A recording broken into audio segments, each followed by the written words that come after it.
नमस्कार. हॅशटॅग स्नेहलमध्ये आज आपण उपवासाचे थालीपीठ किंवा उपवासाचा पराठा हा बनवणार आहोत. तर उपवासाचे पराठे किंवा थालीपीठ बनवण्यासाठी आपल्याला 3 बटाटे लागणार आहे. मीडियम साईजचे 3 बटाटे ते मी किसून घेत आहे. किसून घ्या म्हणजे आपले बटाट्याचे तुकडे राहणार नाहीत. व्यवस्थित मिक्स करून घ्या. ते तिन्ही बटाटे आपण किसून घेतलेले आहेत. आणि 2 टेबलस्पून मिरची घेतलेली आहे, ती ठेचून घेतलेली आहे. आणि 1 टेबलस्पून आपण मीठ घालून घेतलं आहे. आणि 1 टेबलस्पून आपण जिरं टाकलं आहे. अर्धा टीस्पून आपण जिरा पावडर टाकली आहे. आणि तीळ टाकले आहेत 2 टेबलस्पून. आणि अर्धा बाऊल मी साबुदाण्याचं पीठ घेतलं आहे. 1 बाऊल मी वऱ्याचं पीठ घेतलं आहे. आणि हे व्यवस्थित आपण मिक्स करून घेऊया.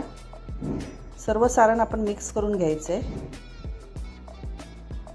पीठ आणि सारण पूर्ण आपण एकजीव करून घ्यायचं आहे.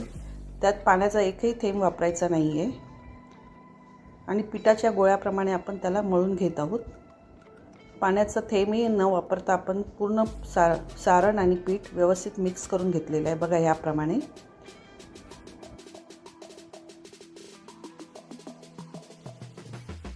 पणा येण्यासाठी आपल्याला वऱ्याचं पीठ घालायचं आहे. तर मी ते अर्धी बाऊल घेतलेलं आहे.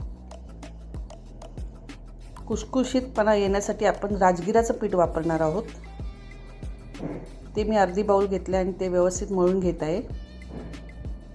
याप्रमाणे आपण त्याला मळून घ्यायचं आहे. आणि बघा याप्रमाणे आपलं पीठ तयार झालेलं आहे. आता आपण ते थापून घेणार आहोत. छोटे छोटे गोळे करून घ्यायचे आहेत आणि तेल लावून आपण त्याला थापून घेणार आहोत. याप्रमाणे आपल्याला जाडही जास्त ठेवायचं नाही, थोडंसं पातळ थापा. ह्याप्रमाणे प्लॅस्टिकवर मी थापून घेतलं आहे. तुम्ही कपड्यावरही थापू शकता. आणि आता तव्यावरती आपण तेल सोडून घ्यायचं. शेंगदाण्याचं तेल सोडून घेतलेलं आहे. तुम्ही तूपही लावू शकता. आणि त्यावर मी आता ते थालीपीठ टाकणार आहे. आणि मीडियम गॅसवरच आपल्याला भाजून काढायचं आहे.